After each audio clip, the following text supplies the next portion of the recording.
Well, it's nice to speak with you today, Gustav. Look, and it's an interesting topic today. I'm looking forward to hearing your views on strategy and what's involved with strategy as far as understanding context, what's involved, what is it, and how you work with leadership. Before we start, can you provide a brief background of yourself? Yes, thank you, Dustin, for being here today. It's a pleasure. My background is that I have more or less 20 years working in different operative works, mainly within the supply chain management area.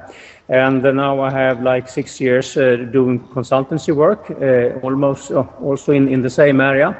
And a lot of the work during these years has been both as a line manager and also now as a consultant to work with the change. And included in the change, you always have the strategy as the foundation. And you run into new situations where you need your company to perform in another way, and then you need to put in a new strategy and move on then. So I would like to share a little bit about that today then, about how working successfully with strategy and defining it and start to implement it. Thank you. One thing I noticed is the video isn't working on the WebEx. Did you want to continue with video or? Yeah, I'm looking now for where I didn't have the sharing part here. Let's see. Where do I share the things, the file on my screen then? I wonder if it would work if you just uploaded it to Skype and did the video, the presentation on Skype. Yeah, let's see how I do that then.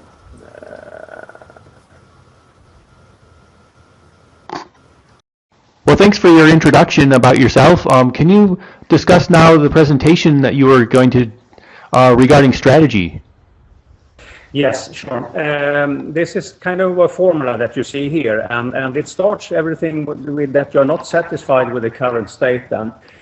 Sometimes you actually have met people that are satisfied with the current state, and then you don't see anything happen. But you need to be satisfied with how things are today. Then that's the first step, and then of course you need to have the clear vision for how to change, and that is where the strategy creation comes in. Then, so you can create a strategy for how you will go, how you will do them. And finally, you need to have a process to execute the change, but then we come more into the change management process. That could be a specific topic then. But all these three things together need to be in place. You need to be dissatisfied with current state. You need to have the vision for the change, the strategy that you define and want to implement, and the process to execute it. And all of these three things together need to be greater than the cost of the change, because there's always a cost when you change and you have some resistance of doing that. So this is, so to say, the broader context on how to working with this. Moving on then, many people have probably read Good to Great by Jim Collins. It's a good book, I could recommend that. And here you can also see that you need to have some other things in place before you run into the strategy creation.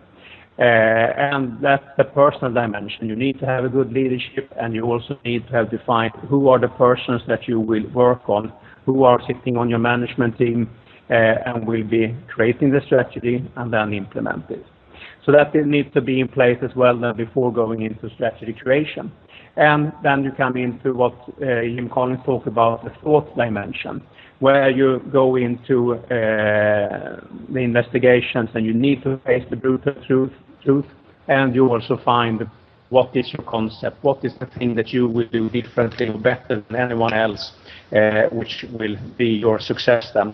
That is where you do the strategy creation. And that's the same thing here, then you have the action dimension where you do the change management part. But let's go back and focus on the thought dimension then.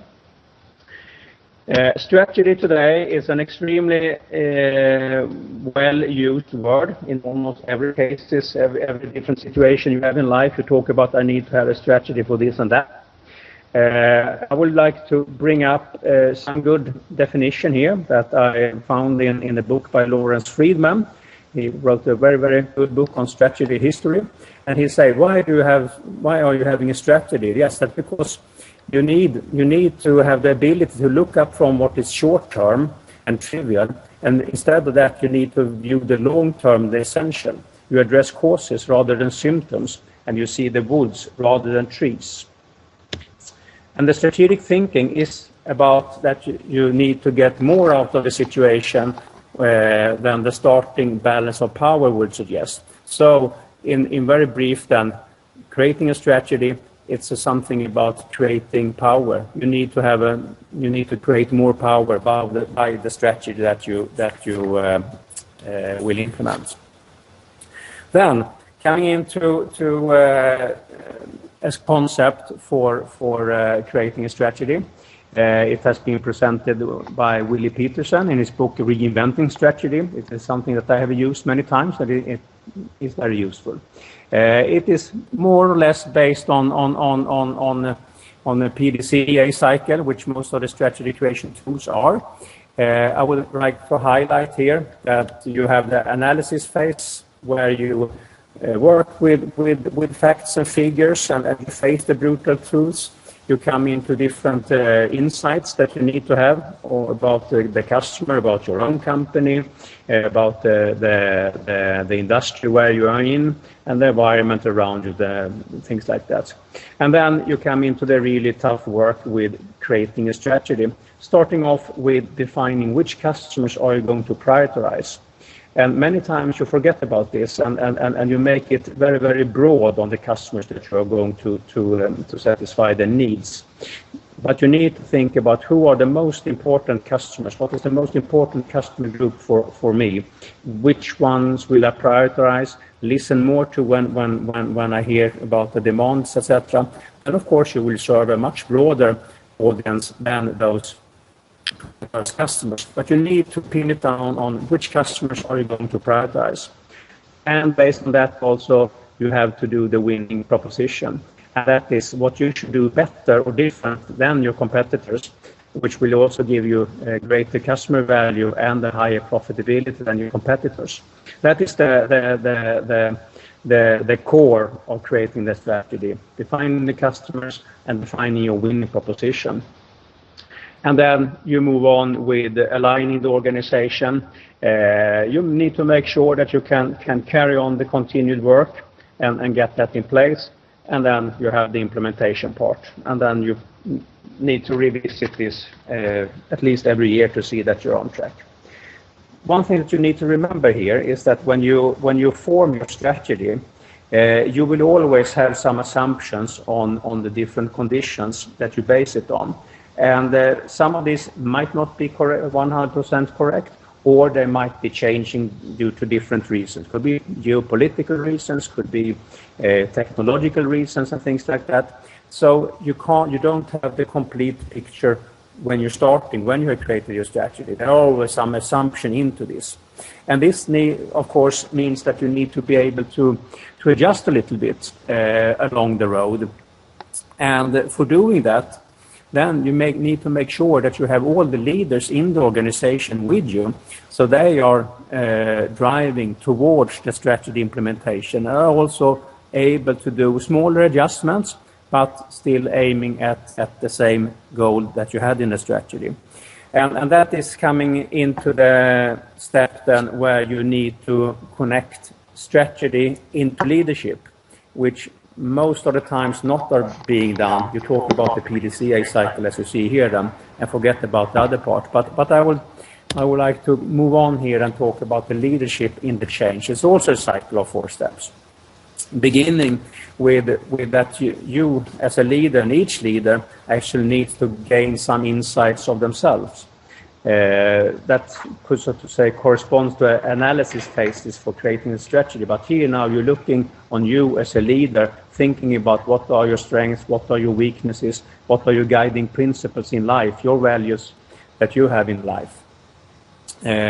Once you have been doing that, you need to translate these insights into priorities and an action plan for you as a leader, how you will be working, how you will be developing. And then in the third step here, when you create your leadership credo, here you integrate your personal values and leadership philosophy with the priorities that was set up in the strategy. So you show by your leadership credo that why you are the right person to lead this change, why you are the right person to participate in this change when we implement a new strategy. And that will create both a commitment from you as a leader, but it also will create the confidence from the staff that they know that you have the qualities that is needed in this situation that our company or organization are right now, and you will be able to lead together with us then through this and implement a new strategy. And then you go on with implementation and work according to this, of course. So you can say that you have the connections here between, on the left-hand side here, you see the strategy cycle. On the right-hand side, you see the leadership cycle, so to say. You have the connections between them.